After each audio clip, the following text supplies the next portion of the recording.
Le jour de la Pentecôte, ils étaient tous ensemble dans le même lieu. Tout à coup, il vint du ciel un bruit, comme celui d'un vent impétueux, et il remplit toute la maison où ils étaient assis. Le jour de la Pentecôte. Bonjour à tous. Aujourd'hui, nous célébrons la Pentecôte.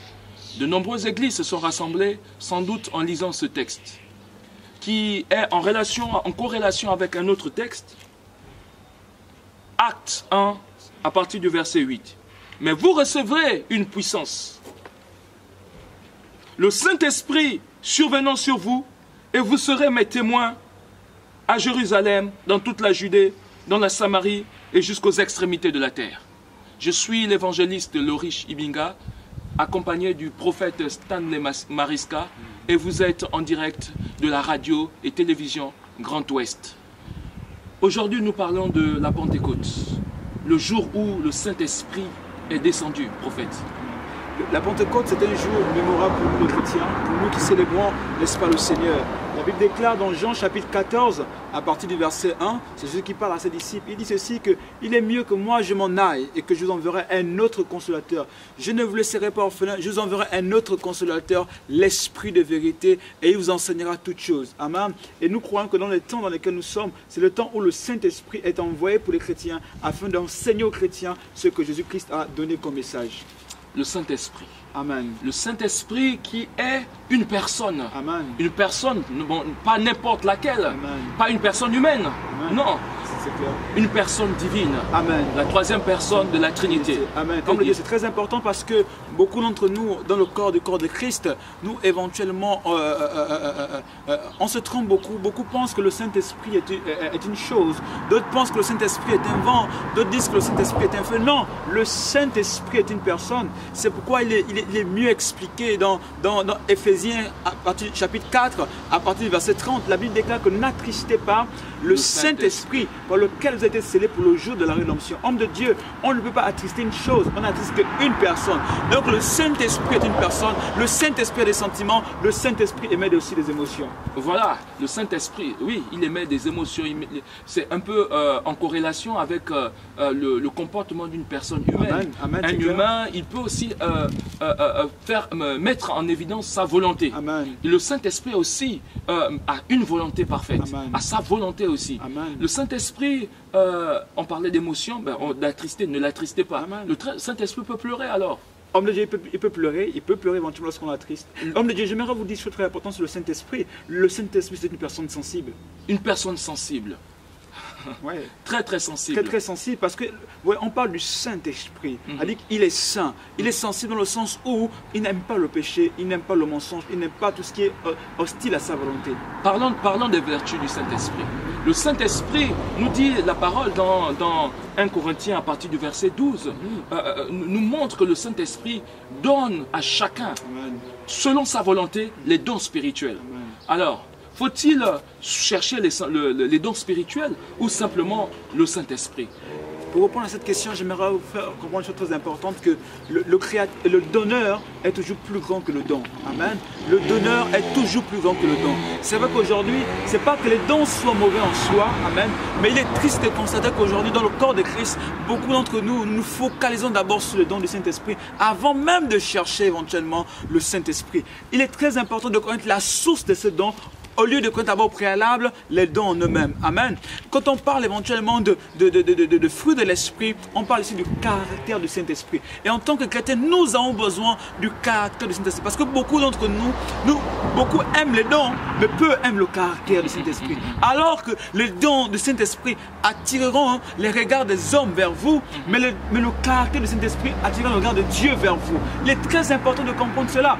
Le don du Saint-Esprit te permettrait éventuellement d'avoir l'approbation des hommes, mais le caractère du Saint-Esprit te permettra d'avoir l'approbation de Dieu. C'est-à-dire la présence de Dieu en Alléluia. nous. Une fois qu'on a la présence de Dieu en nous, on a tout. Amen. La présence de Dieu accomplit, libère. Amen.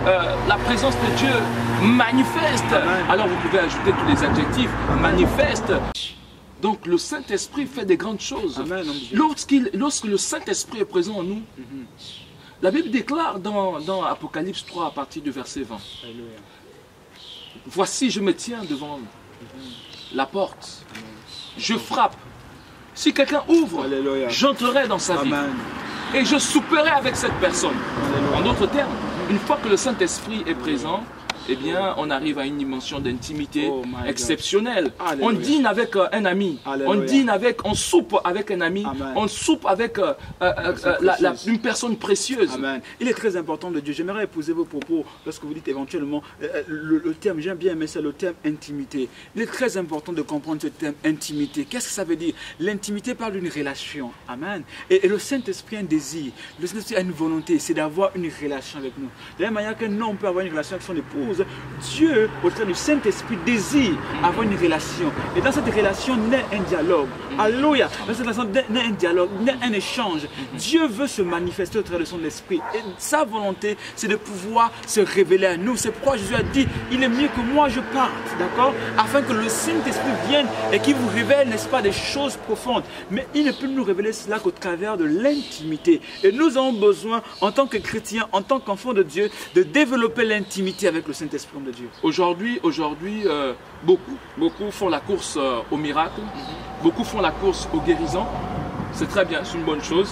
Mais oublie la principale, la source qu'est le Saint-Esprit. Alléluia. Là-bas, Père, c'est la source. Alléluia. Abba qui veut dire source. Amen. Le Saint-Esprit, la source de Dieu. Je vous assure, une chose très importante, chers auditeurs, quand vous avez le Saint-Esprit en vous, il change votre vie. Lorsque vous connaissez le secret d'acquérir le Saint-Esprit en soi, c'est d'avoir la soif du Saint-Esprit. Les gens comme la Bible nous parle éventuellement de Pierre. La Bible dit que Pierre était une personne peureuse avant, d'accord? Il a régné Jésus-Christ. Mais dès lors, le Saint-Esprit dans sa vie, le jour de la Pentecôte, la Bible déclare que ce même Pierre qui avait régné Jésus il y a de cela quelques temps avant, est allé devant une foule et a commencé à parler. Et là, 3000 personnes sont converties instantanément. Alléluia. Parce qu'il avait reçu le Saint-Esprit. Quand vous avez le Saint-Esprit en vous, il change votre vie, il change votre langage, il change votre manière de parler, il change votre manière d'être. La Pentecôte aujourd'hui. Alléluia. Nous parlons du Saint-Esprit. Là, on est plutôt dans un élan du ministère, on est plutôt dans le déploiement du Saint-Esprit dans l'Église. Mais il y a une chose qu'on oublie souvent sur le Saint-Esprit dans la société. Amen. Amen. Effectivement, le Saint-Esprit a un rôle. Alléluia. La Bible déclare, c'est dans éventuellement Isaïe chapitre 9. En parlant de Jésus, il dit qu'il recevra un esprit de sagesse, d'intelligence et de force. Amen. Ici, en fait, le même Saint-Esprit qui est parlé, le même esprit qui est parlé dans Isaïe, il s'agit ici du Saint-Esprit. Amen. Quand le Saint-Esprit vient dans nos vies, il est très important de comprendre cela. Amen. Il ne vient pas seulement dans le domaine ecclésiastique, mais il vient aussi nous accompagner dans le domaine professionnel. Il vient de l'intelligence professionnelle. L'intelligence éventuellement pour ceux qui font du sport. Quand le Saint-Esprit vient dans ta vie, il te donne aussi l'intelligence afin d'être meilleur dans ton lieu où tu te trouves. Amen. En fait, le Saint-Esprit, quand il vient dans notre vie, il change le cours de notre histoire, il change le cours de notre vie et nous rend meilleurs, peu importe la sphère dans laquelle on place, peu importe le lieu où on se trouve, peu importe notre univers, n'est-ce pas, géographique, notre univers professionnel. Le Saint-Esprit, quand il vient dans nos vies, il nous donne l'intelligence afin que nous puissions briller là où nous nous trouvons. Et il y a un mot que j'aime dans la Bible. Amen. Aspirer. Alléluia. Aspirer. Aspirer.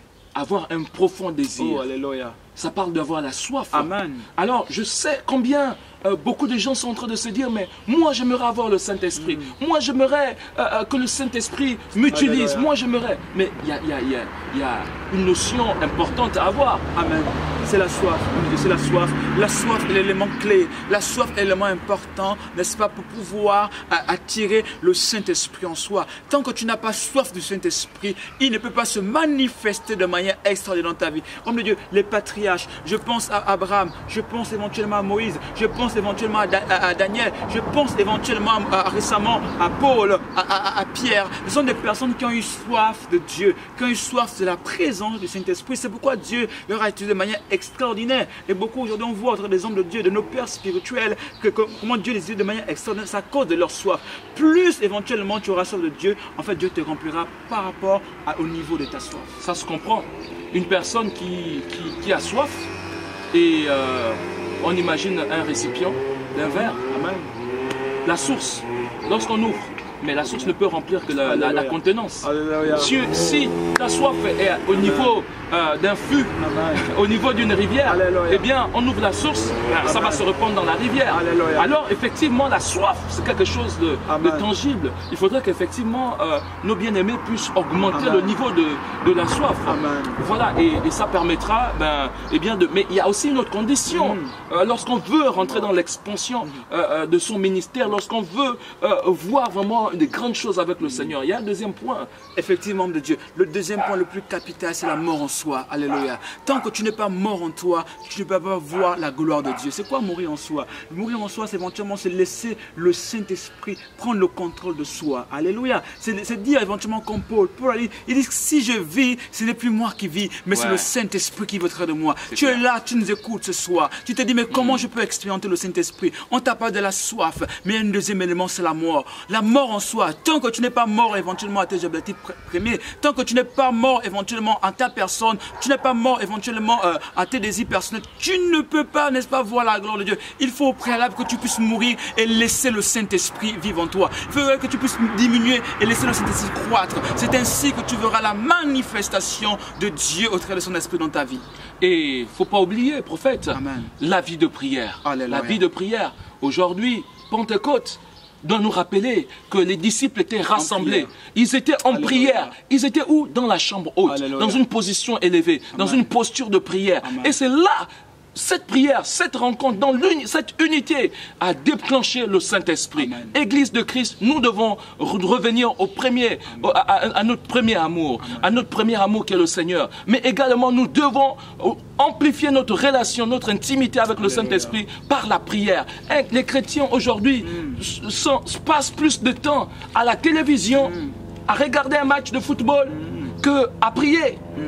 Amen. La Bible est devenue lourde. C'est vrai. Très très lourde, même la méditation de la parole prend un coup. On pouvait regarder une série télévisée que d'ouvrir la Bible. Alors, ma prière et notre prière, la Bible déclare que si deux personnes s'accordent pour demander quelque chose, la chose sera pourvue. Nous proclamons dans le nom de Jésus de Nazareth que vous rentrez dans une nouvelle saison, dans une nouvelle intimité avec le Saint-Esprit, que vous soyez visités par le Saint-Esprit. Alléluia. Au nom de Jésus de Nazareth, nous déclarons maintenant l'infusion du Saint-Esprit dans vos vies maintenant. Que le Saint-Esprit prenne possession de vous maintenant. Que la soif augmente dans les cœurs. Que les désirs de Dieu augmentent. Que les hommes se lèvent dans la prière et la soif de Dieu. Alléluia. Que peu importe où vous trouvez, en France, aux États-Unis, en Europe, en Asie, en Afrique, je proclame maintenant, comme le jour de la Pentecôte, à l'instant, que le Saint-Esprit descende sur vous et commence à vous remplir. Au nom de Jésus de Nazareth, que vous soyez baptisés de feu, que vous soyez baptisés. La Bible parle de Jésus. La Bible dit qu'il est rentré dans le désert. Mais lorsqu'il est sorti du désert, après 40 jours et 40 nuits de jeûne et de prière, la Bible déclare qu'il est sorti de là, revêtu d'un manteau de puissance. Dans cette nouvelle saison, cette nouvelle page qui s'ouvre sur vos vies, je prophétise et je proclame que vous ayez un manteau de puissance, que vous recevez un manteau de puissance, un manteau de puissance, un manteau de puissance. Recevez au nom de Jésus. Amen. Amen. Merci prophète. Amen. Merci beaucoup. Merci à tous ceux qui nous ont suivis. Vraiment que Dieu vous bénisse. Nous bénissons Dieu pour ce temps et nous croyons que la Pentecôte ne terminera pas seulement aujourd'hui, mais sera aussi tous les jours de votre vie durant cette année 2016. Amen. Que Dieu vous bénisse.